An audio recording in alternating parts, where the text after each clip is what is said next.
Assalamualaikum warahmatullahi wabarakatuh. Berikut merupakan case study 1 untuk Classroom Seat Arrangement Optimization dari kelompok 6 yang beranggotakan saya, Fathullah Fahmi, lalu ada Faris, Felicia, dan juga Salsabila.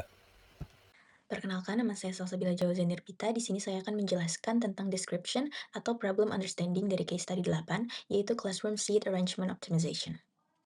Background dari case study ini, yaitu di ruang kelas, ternyata pengaturan tempat duduk dapat mempengaruhi partisipasi siswa dan kinerja kelompok. Guru seringkali menetapkan tempat duduk secara manual, tanpa mempertimbangkan gaya belajar atau kebutuhan kolaborasi. Goals yang ingin kami tuju yaitu mengembangkan algoritma yang menghasilkan rencana tempat duduk yang optimal untuk meningkatkan kolaborasi, keadilan, dan hasil pembelajaran yang baik. Berdasarkan background dan goals tersebut, kami dapat menganalisis permasalahan bahwa posisi duduk di kelas ternyata mempengaruhi bagaimana siswa dapat berinteraksi, belajar, dan berkolaborasi. Penataan tempat duduk siswa secara manual dinilai tidak efektif karena tidak mempertimbangkan faktor-faktor seperti performa akademik siswa, hubungan sosial baik positif maupun negatif, kebutuhan aksesibilitas, dan juga pemerataan kolaborasi antar kelompok. Maka dari itu, diperlukan sebuah sistem komputasi untuk mengatur posisi tempat duduk siswa di kelas secara otomatis dan optimal. Dalam pengembangan algoritma ini, ada beberapa hal yang dapat menjadi tantangan. Yang pertama adalah kolaborasi versus konflik, di mana siswa yang pintar bisa kolaboratif, namun belum tentu cocok dengan siswa lainnya secara sosial. Lalu ada keterbatasan ruang, yaitu kursi tidak bisa diubah bentuknya ataupun jumlahnya. Yang ketiga ada keadilan akademik, di mana sistem harus memastikan pemerataan performa antar kelompok. Yang terakhir ada aksesibilitas, yaitu posisi khusus yang harus diprioritaskan tanpa mengganggu siswa lainnya. Key variables yang dapat diambil sebagai dasar algoritma, yang pertama ada student performance, yaitu nilai rata-rata atau kemampuan siswa. Yang kedua ada friend preference dan conflict list dari aspek sosial, yang merupakan hubungan positif dan negatif antar siswa. Yang ketiga ada accessibility need, yang hasilnya true jika siswa perlu tempat duduk khusus. Yang keempat ada seat position, yaitu koordinat tempat duduk dalam layout kelas. Dan yang terakhir ada fitness score, yaitu skor efektivitas terletak total. Perkenalkan, nama saya Felicia Indriani Putri Peniarso, dan di sini saya akan menjelaskan mengenai pattern recognition untuk study case classroom seat arrangement. Pattern recognition merupakan tahapan kedua dari computational thinking yang berfokus pada kemampuan untuk mengenali suatu kemiripan atau pola berulang dalam suatu permasalahan. Nah, tujuannya ini adalah untuk membuat suatu solusi yang efisien dan sistematis. Di sini terdapat dua macam pattern recognition, yaitu yang pertama ada repetition pattern dan juga conditional pattern. Nah, untuk repetition pattern ini merupakan pola yang terjadi berulang kali selama proses penyelesaian masalah. Nah, pola ini biasanya diwakili dengan loop. Terus di sini untuk study case class seating arrangement, yang pertama itu dilakukan evaluasi dari setiap siswa satu persatu secara berurutan, lalu menghitung skor prioritas berdasarkan kebutuhan aksesibilitas, hubungan sosial, dan juga keseimbangan performa akademik. Lalu setelah itu mengecek posisi kursi yang masih kosong, lalu memasukkan siswa yang belum mendapatkan tempat duduk. Setelah itu melakukan evaluasi setiap kursi berdasarkan skor kecocokan dengan kondisi siswa. Setelah itu dilakukan perbaruan daftar kursi kosong dengan kondisi lingkungan duduk yang baru seperti peer, konflik, dan juga performa baris. Lalu yang terakhir mengulangi langkah-langkah sebelumnya sampai kursi terisi dengan penuh. Oke, selanjutnya itu ada conditional pattern, di mana ini merupakan suatu pola pengambilan keputusan berdasarkan kondisi tertentu yang harus dipenuhi. Jadi ini biasanya dia diwakili dengan if else. Nah, untuk conditional pattern itu kita harus memperhatikan dalam study case ini, yaitu ada accessibility needs, di mana siswa yang memiliki kebutuhan khusus itu harus ditempatkan di kursi depan. Lalu selanjutnya kita harus mempertimbangkan kolaborasi untuk kerja kelompok, di mana siswa yang memiliki kelompok atau peers ini sebisa mungkin ditempatkan berdekatan untuk mendukung saat proses kerja kelompok. Lalu yang ketiga itu ada preferensi sosial untuk menghindari konflik, di mana siswa yang memiliki konflik dengan siswa lain itu harus dipindahkan dan tidak boleh duduk berdekatan dengan siswa tersebut.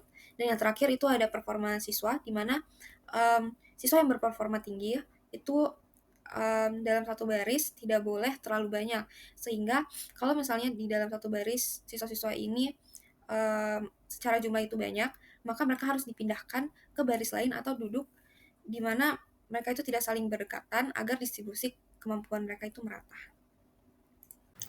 Perkenalkan, nama saya Faris Wadila. Di sini saya akan menjelaskan tentang data representation dan abstraction. Data representation atau representation data merupakan metode yang digunakan untuk menyajikan informasi dalam bentuk yang dapat diproses dan dipahami oleh sistem komputer. Sedangkan abstraksi data merupakan proses menyembunyikan detail kompleks tentang bagaimana data disimpan dan diorganisasi sambil menyediakan daftar prestasi yang lebih sederhana dan mudah dipahami bagi pengguna.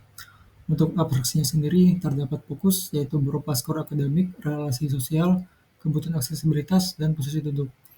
Dengan faktor yang diabaikan, yaitu warna meja, arah pandang, dekorasi ruangan, dan sebagainya. Sedangkan untuk inputnya sendiri berupa data siswa, yaitu nilai, hubungan sosial, dan kebutuhan fisik, dan layout ruang kelas. Kemudian output terdiri dari konfigurasi tempat duduk dan skor efektivitas.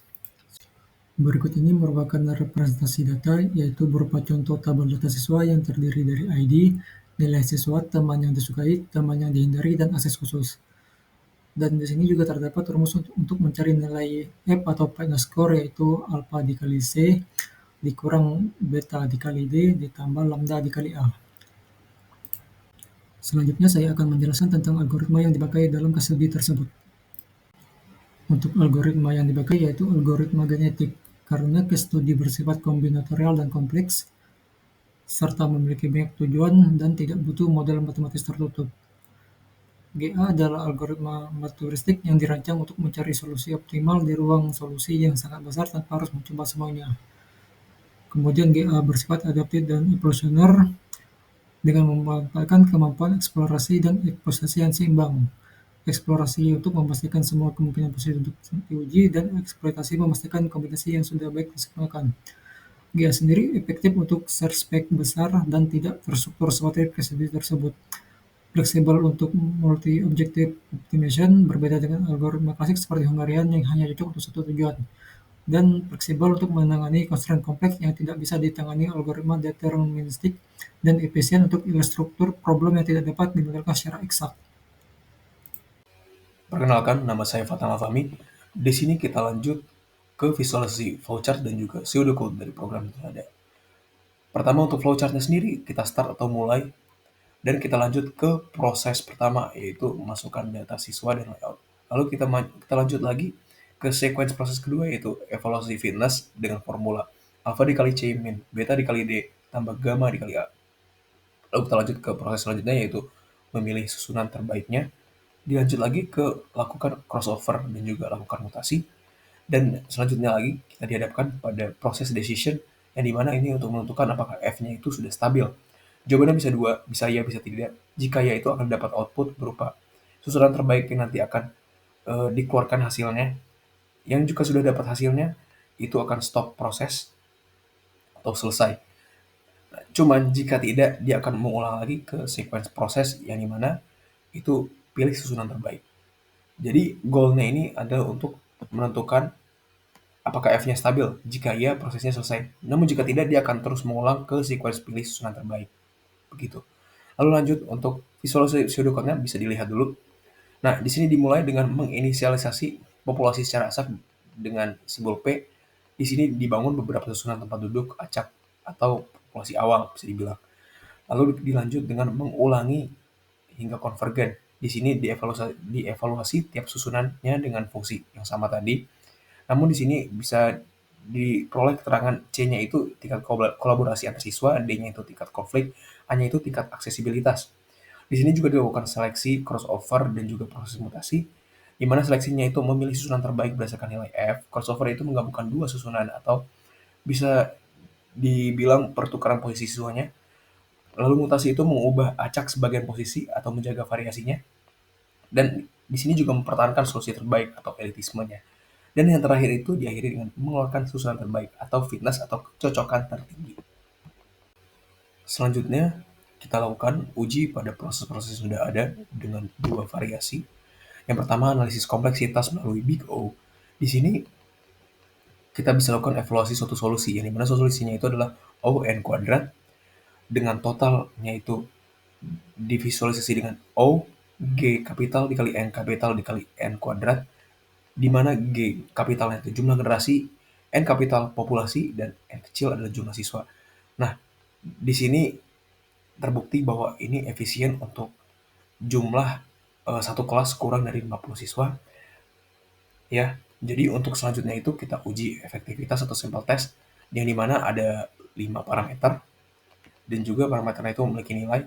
Jadi jumlah siswa 20, contoh, populasi awalnya itu 100, dan ini digenerasi 200 kali.